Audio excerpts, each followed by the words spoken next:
بسم اللہ الرحمن الرحیم۔ باب العلم انواریہ ایجوکیشنل سوسائٹی و جامعہ انواریہ حیدرآباد انڈیا کے زیر اہتمام اللہ رب العزت کے فضل و کرم سے مرکات کا درس قسط وار جاری ہے۔ آج کا درس شروع ہوتا ہے۔ فصل اللفظ الدال اما مفرد و اما مرکب۔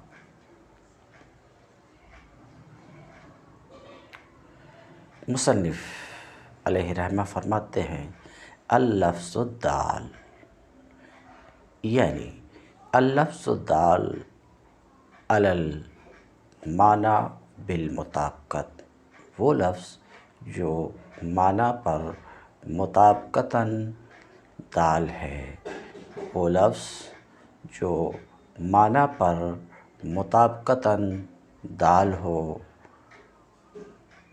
بلفظ دیگر لفظ موضوع، بلفظ دیگر معنی دار لفظ۔ تو لفظ دال کی اس فصل میں تقسیم ہے، واضح ہے، ہم یہ کہہ سکتے ہیں کہ لفظ دال علی المعنی بالمطابقت کی 5 قسمیں ہیں۔ پہلی قسم وہ لفظ جو بسیط ہو، وہ لفظ جو بسیط ہو یعنی لفظ کا کوئی جز نہ ہو، جیسے حمزہ استفہام یعنی اے، یہ بھی لفظ دال علی المعنی بالمطابقہ ہے۔ تو کوئی لفظ تو ایسا بھی ہوتا ہے، لفظ سے مراد اللفظ الدال علی المعنی بالمطابقہ یعنی لفظ موضوع۔ تو کوئی لفظ ایسا ہوتا ہے کہ بسیط ہوتا ہے یعنی لفظ کا کوئی جز نہیں ہوتا، جیسے حمزہ استفہام۔ لفظ دال کی دوسری قسم وہ لفظ ہے جس میں اجزا ہوں، وہ لفظ ہے جس میں اجزا ہوں مگر معنی پر کوئی جز بھی، لفظ کا کوئی جز بھی معنی پر دلالت نہ کرتا ہو، جیسے قلم۔ یہ بھی لفظ دال علی المعنی بالمطابقہ ہے۔ لفظ کے اجزا ہیں کون؟ قاف، لام، میم، لفظ کے اجزا ہیں، لیکن لفظ کا کوئی جز مثلاً قاف یا لام یا میم معنی پر دلالت نہیں کرتا۔ تو ابھی آپ نے 2 طرح کا لفظ دیکھا، ایک وہ لفظ جو بسیط ہے یعنی اس کا کوئی جز نہیں، جیسے حمزہ استفہام۔ دوسرے وہ لفظ کہ لفظ کے اجزا تو ہیں مگر لفظ کا، لفظ جو گفتگو کر رہا ہوں لفظ دال علی المعنی، لفظ کے اجزا تو ہیں مگر لفظ کا کوئی بھی جز معنی پر دلالت نہ کرتا ہو، جیسے قلم لفظ کے اجزا ہیں مگر یہاں لفظ کے اجزا یعنی قاف، لام، میم میں سے کوئی بھی جز معنی پر دلالت نہیں کرتا ہے۔ تو یہ بھی لفظ دال علی المعنی بالمطابقہ کی ایک قسم ہے۔ ایک تیسری قسم وہ لفظ ہے جس کے لیے جز ہو، وہ لفظ ہے جس کے لیے جز ہو اور ہر جز کسی معنی پر دلالت کرتا ہو۔ تو کیا کہہ رہا ہوں؟ تیسری قسم وہ لفظ ہے جس کے لیے جز ہو اور ہر لفظ ہر جز کسی معنی پر دلالت کرتا ہو مگر معنی مراد کے جز پر دلالت نہ کرتا ہو۔ تو تیسری قسم میں ہم نے کس کو رکھا؟ وہ لفظ جس کے لیے جز ہو، لفظ کے لیے جز ہو اور لفظ کا ہر جز کسی معنی پر دلالت کرتا ہو مگر معنی مراد کے جز پر دلالت نہ کرتا ہو۔ جیسے جب عبداللہ کسی شخص انسانی کا نام ہو تو نام ہونے کی صورت میں، علمیت کی صورت میں، علمیت کی حالت میں لفظ کے اجزاء ہیں عبد اور اللہ، لفظ کے اجزاء ہیں، اور لفظ کے اجزاء معنی کے اجزاء پر دال ہیں، بئی طور کہ عبد معنی عبودیت پر دال ہے اور اللہ ذات باری تعالیٰ پر دال ہے۔ تو لفظ کے اجزاء، معنی کے اجزاء، لفظ کے اجزاء معنی کے اجزاء پر دال ہیں، مگر یہاں لفظ کے اجزاء معنی مراد کے اجزاء پر دال نہیں ہے اس صورت میں، علمیت کی حالت میں، کیونکہ اس وقت جس وقت کہ عبداللہ کسی خاص انسان کا نام رکھا گیا ہے، اس وقت مناطقہ کے نزدیک عبداللہ 3 مفہوم کے مجموعے کا نام ہے: مفہوم حیوان، مفہوم ناطق، مفہوم فلاں، یعنی مفہوم شخص معین۔ تو اس وقت 3 مفہوم کے مجموعے کا نام ہے، 3 مفہوم کے مجموعے کا نام ہے۔ تو دیکھیے عبداللہ علمیت کی حالت میں لفظ کے اجزاء ہیں، معنی کے بھی اجزاء ہیں، لفظ کے اجزاء کی معنی کے اجزاء پر دلالت بھی ہے، مگر معنی مراد کے جز پر لفظ کے کسی جز کی دلالت نہیں ہے۔ مثلاً عبد کی دلالت مفہوم حیوان پر، اللہ کی دلالت مفہوم ناطق پر ایسا نہیں ہے۔ تو لفظ کے اجزاء ہیں، معنی کے بھی اجزاء، لفظ کے اجزاء معنی کسی نہ کسی معنی کے جز پر دال ہیں، مگر معنی مراد کے جز پر دال نہ ہو، یہ بھی لفظ دال علی المعنی بالمطابقہ کی ایک قسم ہے کہ لفظ کا جز ہو، معنی کا جز ہو، لفظ کے اجزاء کسی معنی کے جز پر دال ہوں مگر معنی مراد کے جز پر دال نہ ہو، تو یہ بھی لفظ موضوع کی ایک قسم ہے۔ ایک چوتھی قسم بھی ہے، وہ لفظ ہے جس کا جز معنی مراد کے جز پر دلالت کرتا ہو، وہ لفظ جس کا جز معنی مراد کے جز پر دلالت کرتا ہو مگر یہ دلالت مقصود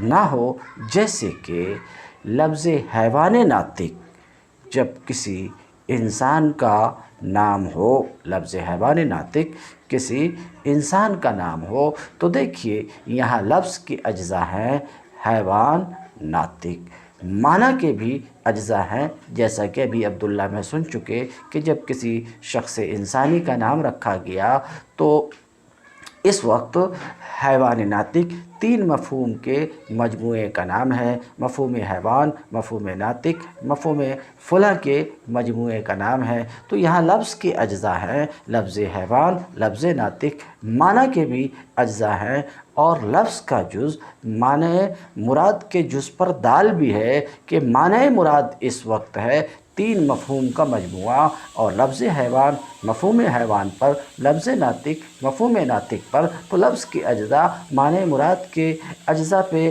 دال بھی ہیں مگر یہاں دلالت مقصود نہیں ہے، کیونکہ جب اس کے ذریعے سے کسی شخص انسانی کا نام رکھا گیا تو یہاں مقصود مجموعے لفظ کی دلالت مجموعے معنی پر ہے، پورے لفظ کی دلالت پورے معنی پر ہے۔ جیسے کہ زید کے ذریعے سے جب کسی شخص انسانی کا نام رکھا گیا تو مقصود مجموعے لفظ کی دلالت مجموعے معنی پر ہے، یہ نہیں کہ زا کی دلالت مفہوم حیوان پر، یا کی دلالت مفہوم ناطق پر، دال کی دلالت مفہوم فلاں پر، ایسا نہیں ہے۔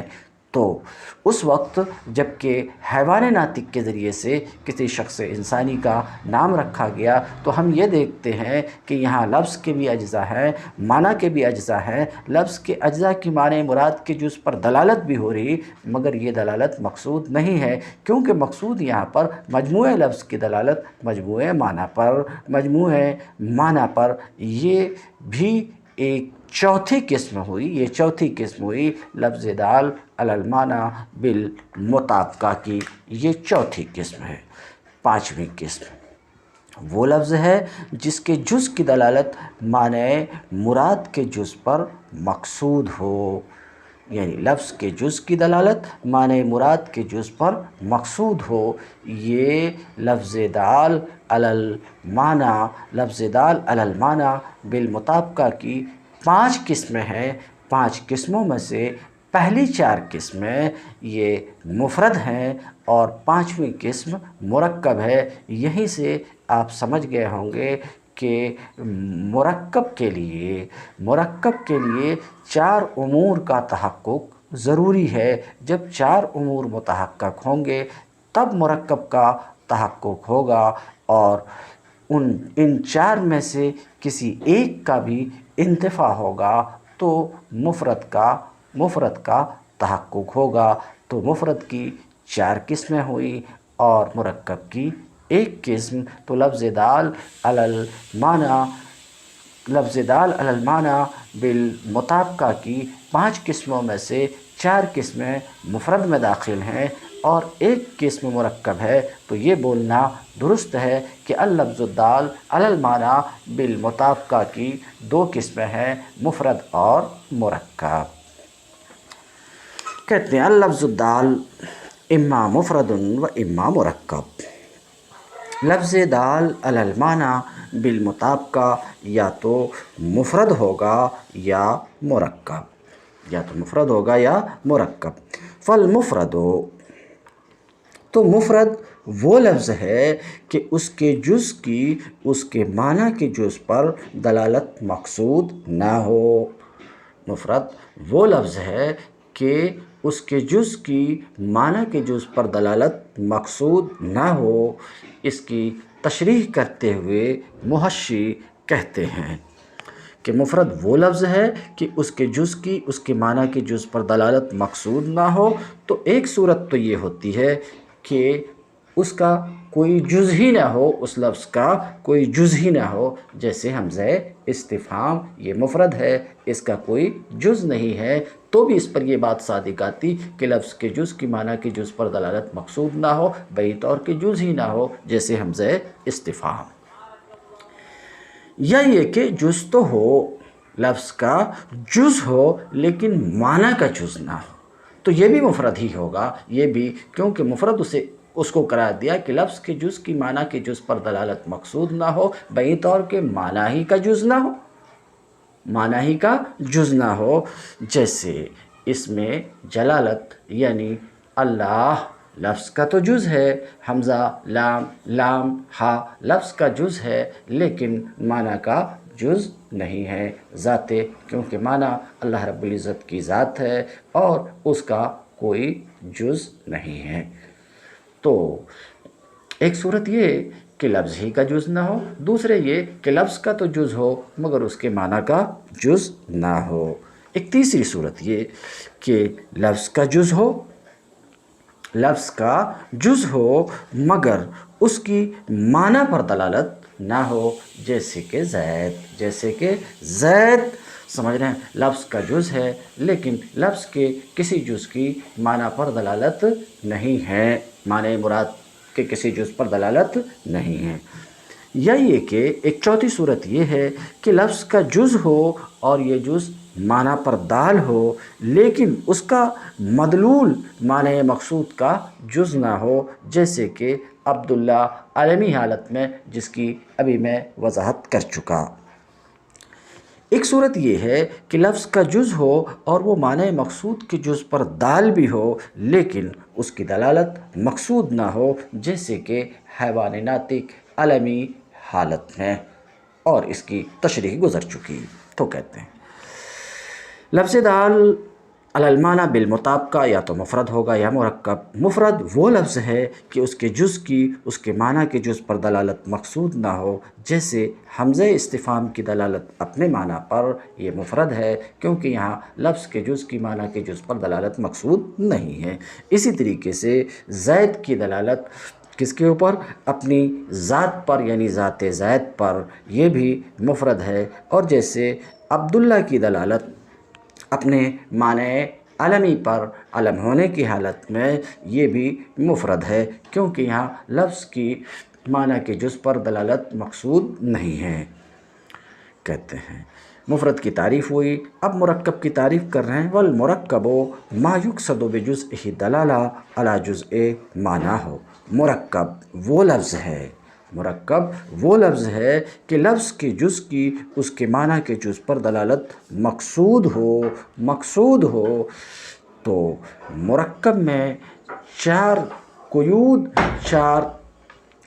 کا تحقق ضروری ہے۔ مرکب میں 4 قیود کا تحقق ضروری ہے۔ نمبر 1 لفظ کا جز ہو، نمبر 2 لفظ کا جز معنی پر دال ہو، نمبر 3 لفظ کا جز معنی مقصود کے جز پر دال ہو، نمبر 4 لفظ کے جز کی معنی مراد معنی مقصود کے جز پر دلالت بھی مقصود ہو۔ جب یہ چاروں قیود متحقق ہوں گی پائی جائیں گی تو مرکب کا تحقق و وجود ہوگا۔ والمرکب ما یقصد بجزئہ دلالہ علی جزء معنیہ۔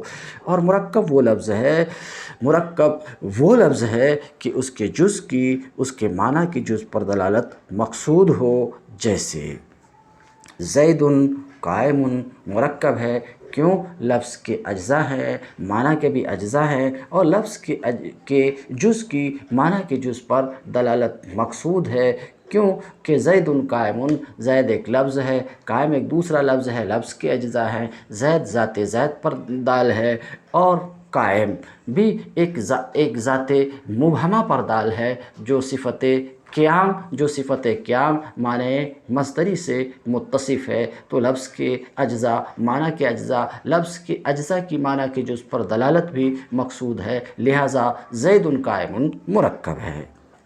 کہتے ہیں مرکب وہ لفظ ہے کہ اس کے جز کی اس کے معنی کے جز پر دلالت مقصود ہو، جیسے زید قائم کی دلالت اس کے معنی پر، اور جیسے رامی السہم کی دلالت اس کے معنی پر۔ زید قائم بھی مرکب ہے، رامی السہم بھی مرکب ہے۔ یہ الگ بات ہے کہ ایک مرکب تام ہے، ایک مرکب ناقص ہے، جس کی تفصیل آگے آئے گی۔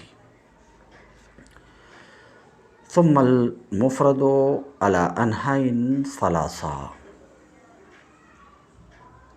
مفرد اور مرکب کی تعریف اور مثال سے سمجھانے کے بعد، مفرد کی تعریف آپ نے سن لیا کہ مفرد وہ لفظ ہے کہ اس کے جز کی اس کے معنی کے جز پر دلالت مقصود نہ ہو، لفظ کے جز کی معنی کے جز پہ دلالت مقصود نہ ہو تو مفرد ہے، اور لفظ کے جز کی اس کے معنی کے جز پہ دلالت مقصود ہو تو مرکب ہے۔ چنانچہ زید قائم مرکب ہے، رامی السہم مرکب ہے، مگر مفرد ہے، زید مفرد ہے، عبداللہ علمی حالت میں مفرد ہے، حیوان ناطق علمی حالت میں مفرد ہے، مگر یہی عبداللہ اور حیوان ناطق اگر علم نہ ہو تو مرکب ہوگا۔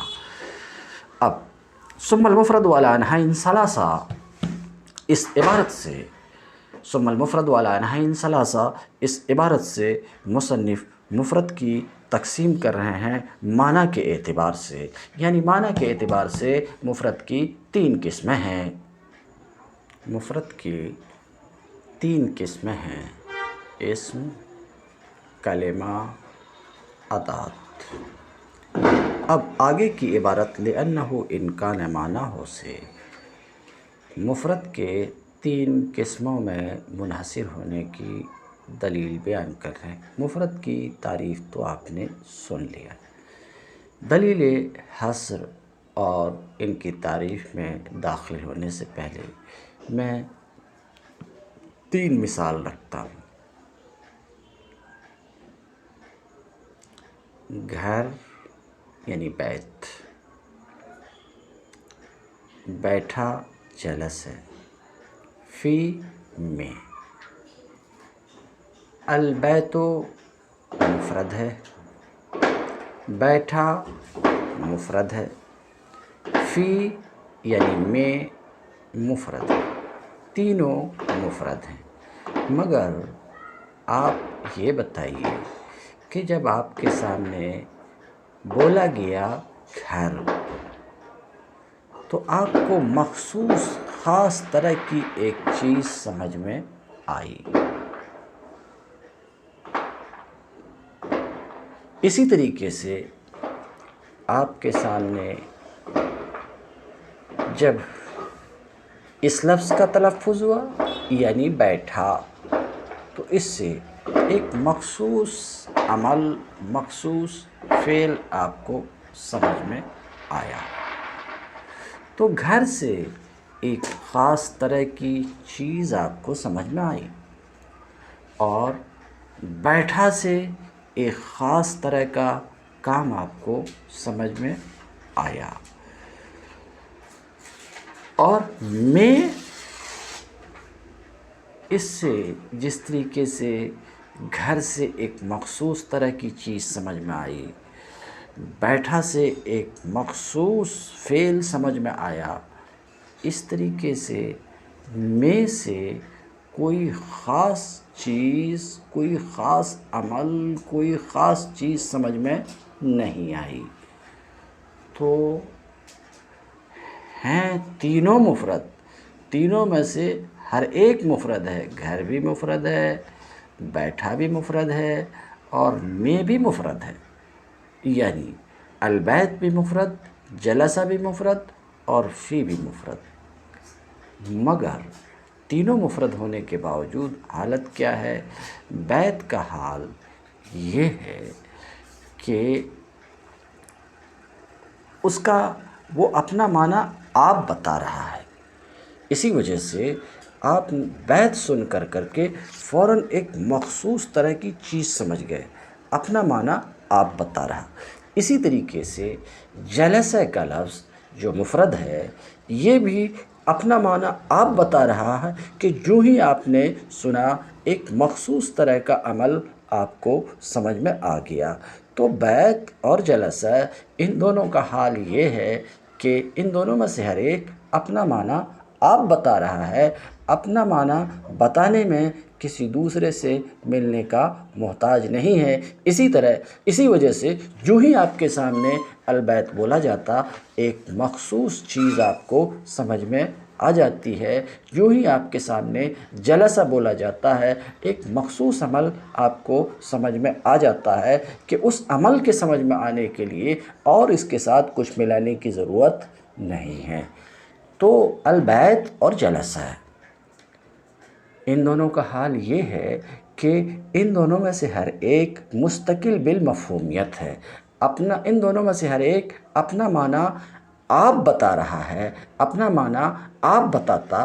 تو بات سمجھ میں یہ آئی کہ کوئی مفرد ایسا ہوتا ہے جو اپنا معنی آپ بتاتا ہے، جیسے کہ البیت، جیسے کہ جلس ہے، جیسے کہ جلس ہے۔ مگر کوئی مفرد ایسا ہوتا جو اپنا معنی آپ نہیں بتاتا ہے بلکہ اپنا معنی بتانے میں دوسرے سے ملنے کا محتاج ہوتا ہے، جیسے فی البیت، فی اپنا معنی آپ نہیں بتا رہا ہے، کوئی مخصوص طرح کی چیز، خاص طرح کی چیز آپ کے سمجھ میں نہیں آتی۔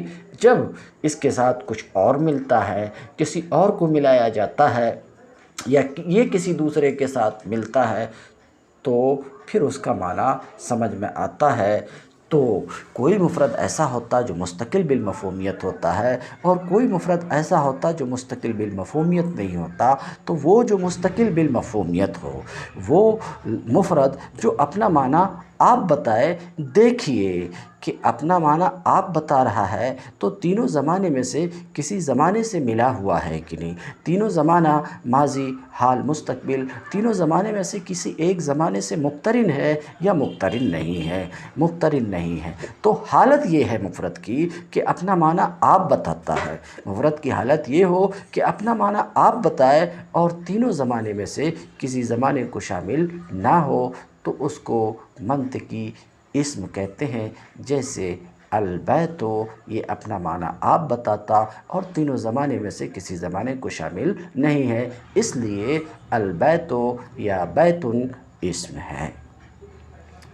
اپنا معنی آپ بتاتا ہے اور تینوں زمانے میں سے کسی زمانے کو بھی شامل ہے تو یہ مفرد مناطقہ کے یہاں کلمہ کے نام سے جانا جاتا ہے۔ اس مفرد کا نام مناطقہ کلمہ رکھتے ہیں۔ جیسے جلس ہے، یہ اپنا معنی آپ بتاتا ہے، اپنا معنی آپ بتا رہا ہے، جس کو آپ نے بار بار سنا، اپنا معنی آپ بتا رہا ہے اور ساتھ میں ایک زمانے ماضی کو بھی بتا رہا ہے کہ یہ بیٹھنے کا کام گزرے ہوئے زمانے میں ہوا، بیٹھنے کا کام گزرے ہوئے زمانے میں ہوا۔ تو اپنا معنی آپ بتا رہا ہے اور زمانے ماضی، تین زمانے میں سے ایک زمانہ مثلا زمانے ماضی سے مقترن ہے۔ تو مفرد کی حالت یہ ہے ہو کہ اپنا معنی آپ بتائے اور تینوں زمانے میں سے کسی زمانے کو شامل ہو، کسی زمانے سے ملا ہوا ہو، کسی زمانے سے ملا ہوا ہو تو اس کو مناطقہ کلمہ کہتے ہیں، اس کا نام مناطقہ کلمہ رکھتے ہیں۔ اور مفرد کی حالت، لفظ مفرد ایسا ہے کہ اپنا معنی آپ نہیں بتاتا ہے بلکہ اپنا معنی بتانے میں ضم ضمیمہ کا محتاج ہے تو اس کا نام منطقی ادات رکھتے ہیں۔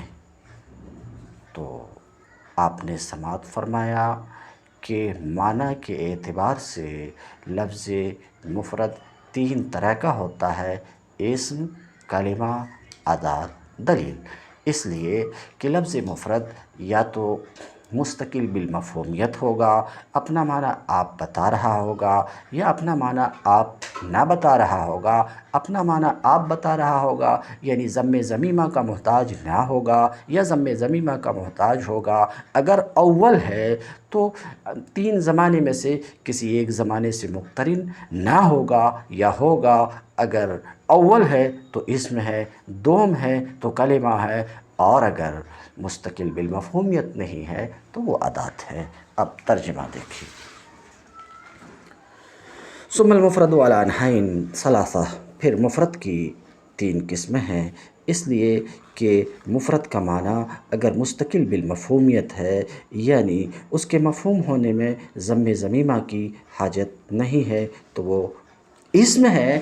اگر وہ معنی تینوں زمانے میں سے کسی زمانے کو مقترن نہ ہو، اور کلمہ ہے اگر وہ معنی تینوں زمانے میں سے کسی ایک زمانے سے ملا ہوا ہو۔ وَإِن لَمْ يَكُنْ مَعْنَاهُ مُسْتَقِلًّا، اور اگر اس کا معنی مستقل نہ ہو، فَهُوَ ادات،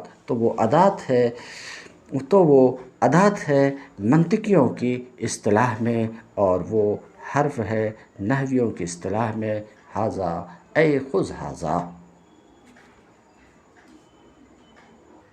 فصل اعلم انہ قد ظن بعضهم ان الکلمۃ عند اہل المیزان ہی ما یسمى فی علم النحو بالفعل وليس هذا الظن بصواب فإن الفعل عام من الکلمہ الا تری ان النحو اضرب وتضرب وامثالہ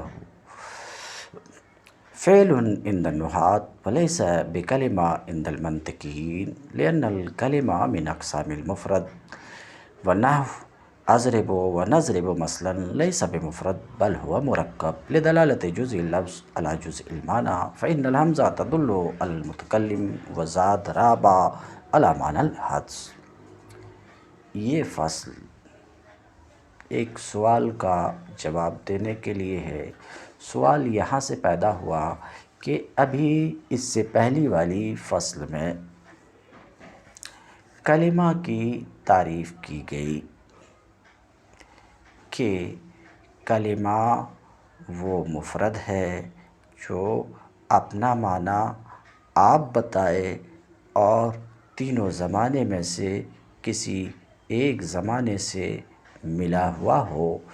یہ کلمہ کی تعریف کی گئی تو اس تعریف سے ذہن اس بات کی طرف چلا جاتا ہے کہ یہ جو کلمہ کی تعریف ہے بے عین ہی یہ تعریف فعل کی بھی ہے کہ فعل کا بھی یہی حال ہے کہ فعل وہ ہے، وہ مفرد ہے جو اپنا معنی آپ بتاتا ہے، اپنا معنی آپ بتائے اور تینوں زمانے میں سے کسی ایک زمانے سے ملا ہوا ہو۔ یعنی کلمہ کی جو تعریف کی گئی یہ تعریف فعل کے اوپر یعنی اس پر صادق ہے جس کو نحوی فعل کہتے ہیں، جس کو نحوی فعل کہتے ہیں۔ تو گزشتہ فصل میں کلمہ کی جو تعریف کی گئی اس تعریف کو دیکھ کر کے کسی کے ذہن میں ایسی بات آ سکتی ہے، بلکہ بعضوں کو ایسا محسوس ہوا اور بعضوں نے ایسا گمان کیا کہ کلمہ منطقی کیا ہے؟ فعل نحوی ہے۔ یعنی منطقیوں کے یہاں جو مفرد کلمہ ہے، منطقیوں کے یہاں جو لفظ مفرد کلمہ ہے وہی لفظ مفرد نحویوں کے یہاں فعل ہے۔ ایسا بعض لوگوں نے سمجھا یعنی کلمہ منطقی اور فعل نحوی میں تساوی کی نسبت ہے۔ ہر کلمہ منطقی کچھ لوگوں نے ایسا گمان کیا کہ ہر کلمہ منطقی فعل نحوی ہے، یعنی ہر وہ لفظ مفرد جو کلمہ ہے منطقیوں کے یہاں وہ لفظ مفرد فعل ہے نحویوں کے یہاں۔ ایسا کچھ لوگوں نے گمان کیا ہے۔ کچھ لوگوں نے گمان ایسا کیا ہے۔ آیا یہ گمان صحیح ہے یا صحیح نہیں ہے؟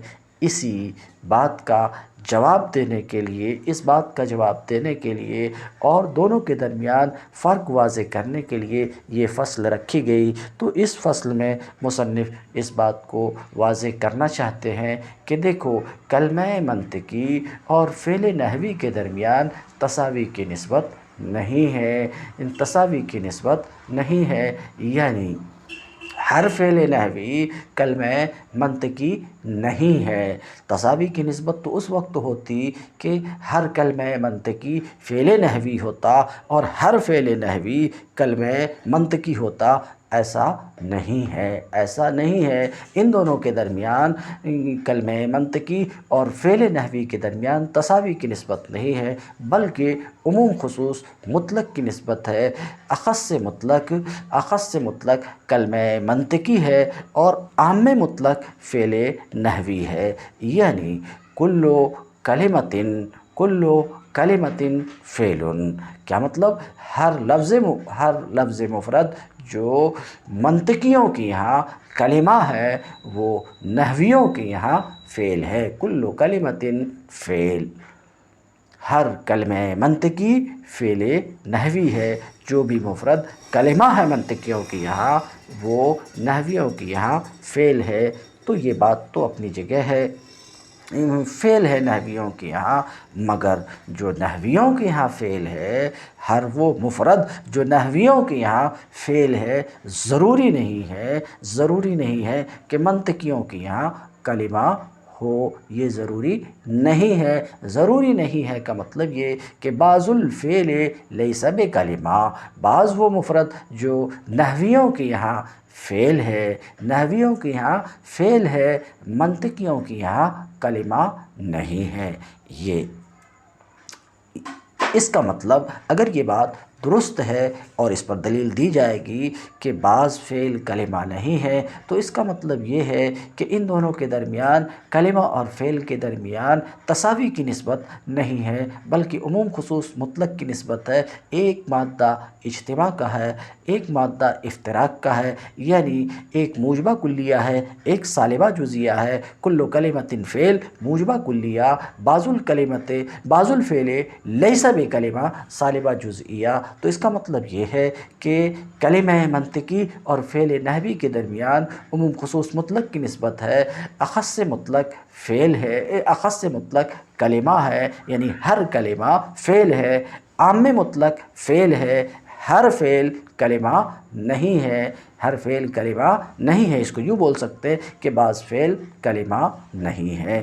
تو بعض لفظ مفرد جو فعل ہے نحویوں کی یہاں کلمہ نہیں ہے منطقیوں کی یہاں، مثال کے طور پر، کیوں باقی ساری بات واضح، صرف اس بات میں گنجلک ہے کہ بعض فعل کلمہ نہیں ہے۔ مثال کے طور پہ اضربو، نضربو اور تضربو، واحد مذکر حاضر، تضربو، یہ نحویوں کی یہاں فعل ہے مگر منطقیوں کی یہاں کلمہ نہیں ہے، منطقیوں کی یہاں کلمہ نہیں ہے۔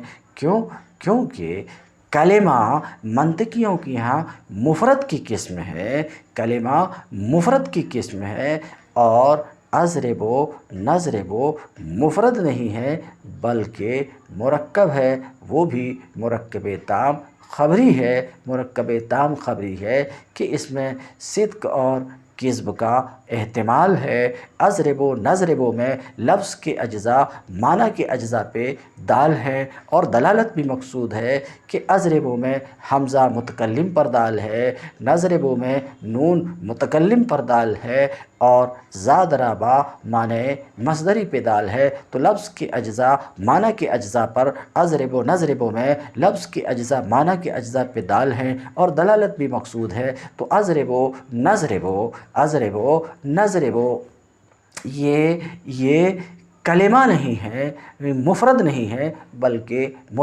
مرکب ہے، برخلاف یضربو کے،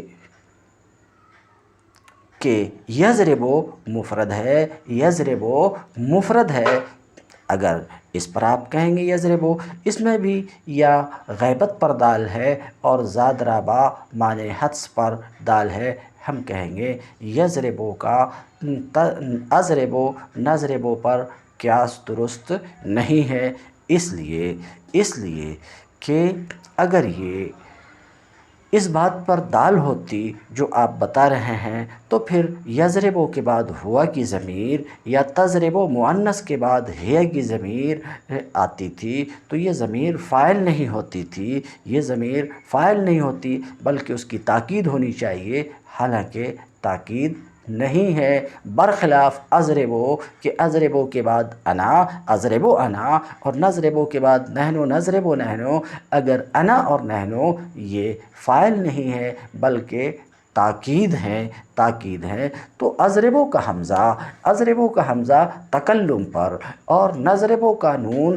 تکلم پر دال ہے اور زادرہ با معنی حدس پر دال ہے۔ بہرحال گفتگو یہ چل رہی تھی کہ بعض فعل کلمہ نہیں ہیں۔ تو اس فصل میں اس بات کو واضح کرنے کی کوشش کی گئی کہ کلمہ اور فعل کے درمیان فرق ہے، کہ کلمہ منطقی اخص مطلق ہے اور فعل نحوی عام مطلق ہے۔ تو جو نحویوں کی یہاں کلمہ ہوگا، جو لفظ مفرد منطقیوں کی یہاں کلمہ ہوگا، وہ نحویوں کے یہاں فعل ضرور ہوگا، مگر جو لفظ نحویوں کی یہاں فعل ہو ضروری نہیں کہ منطقیوں کی یہاں کلمہ بھی ہو، یعنی بعض الفعل لیس بکلمہ۔ اب عبارت دیکھیے، فصل اعلم انہ قد ظن بعضهم، جان لیجئے کہ کچھ لوگوں نے گمان کیا ہے۔ کیسے گمان ہوا؟ کہ کلمہ کی جو تعریف کی گئی وہ تعریف فعل کے اوپر صادق آ رہی ہے، کلمہ کی جو تعریف کی گئی کلمہ منطقی کی وہ تعریف فعل نحوی پر صادق آ رہی ہے۔ اس صادق آنے کی وجہ سے بعض لوگوں نے گمان کیا کہ کلمہ منطقی وہی ہے جس کو علم نحو میں فعل کہا جاتا ہے۔ اعلم انہ قد ظن بعضهم، جان لیجئے کہ بعض لوگوں نے گمان کیا کہ کلمہ منطقیوں کے نزدیک وہ ہے جس کو علم نحو میں فعل کہا جاتا ہے، لیس ھذا ظن بصواب، مصنف فرماتے ہیں یہ گمان درست نہیں ہے کہ کلمہ منطقی بالکل وہی ہے جس کو نحو میں فعل کہا جاتا ہے، یعنی کلمہ منطقی اور فعل نحوی میں تساوی کی نسبت ہے، یہ دونوں متساوی ہیں، یہ بات درست نہیں ہے جنہوں نے بھی ایسا سمجھا ہے۔ فإن الفعل عام، کیونکہ فعل نحوی عام ہے کلمہ منطقی سے، فعل نحوی عام ہے تو یہ ان دونوں کے درمیان تساوی کی نسبت نہیں ہے، بلکہ عموم خصوص مطلق کی نسبت ہے، اخص مطلق کلمہ ہے، عام مطلق فعل ہے۔ کیونکہ فعل کلمہ سے عام ہے۔ الا تری، کیا آپ دیکھتے نہیں ہیں کہ اضرب اور نضرب اور اس کے مانند، تضرب واحد مذکر حاضر کہتے ہیں، کیا آپ دیکھتے نہیں ہیں کہ اضرب اور نضرب اور اس کے مانند یہ نحویوں کے یہاں فعل ہیں۔ اضرب نحویوں کے نزدیک فعل ہے، نضرب نحویوں کے نزدیک فعل ہے، تضرب واحد مذکر حاضر نحویوں کے نزدیک فعل ہے، ولیس بکلمہ عند المنطقیین، یہ نحویوں کے یہاں فعل ہے مگر منطقیوں کے یہاں کلمہ نہیں ہے۔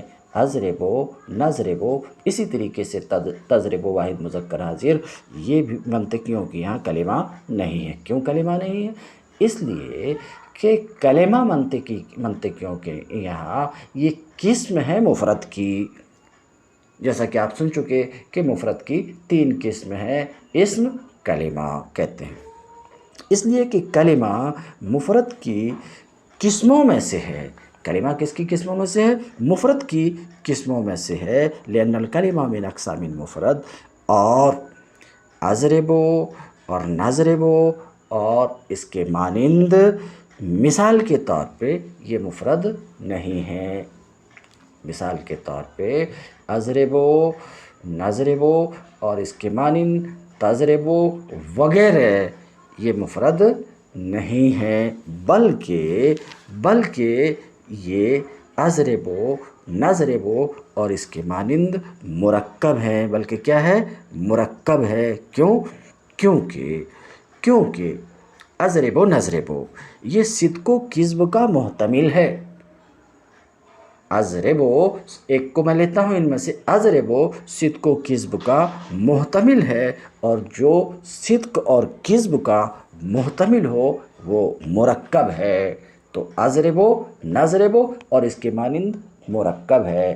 اب اگر اس پر آپ سوال کریں کہ یضرب کا بھی یہی حال ہے، یہ بھی صدق و کذب کا محتمل ہے، تو ہم کہیں گے کہ یضرب میں جو فاعل ہے اس کے مفہوم کا، یضرب کے مفہوم کا جز نہیں ہے، ورنہ فاعل کا ذکر فعل کے بعد ہمارے قول یضرب میں اس کو تاکید ہونی چاہیے، سمجھ رہے ہیں؟ جس طریقے سے کہ اضرب میں انا کا ذکر اضرب کے بعد، اور نضرب میں نحنو کا ذکر نضرب کے بعد، اور تضرب میں انت کا ذکر، یہ انا، نحنو، انت یہ تاکید نہیں ہونی چاہیے، سمجھ رہے ہیں؟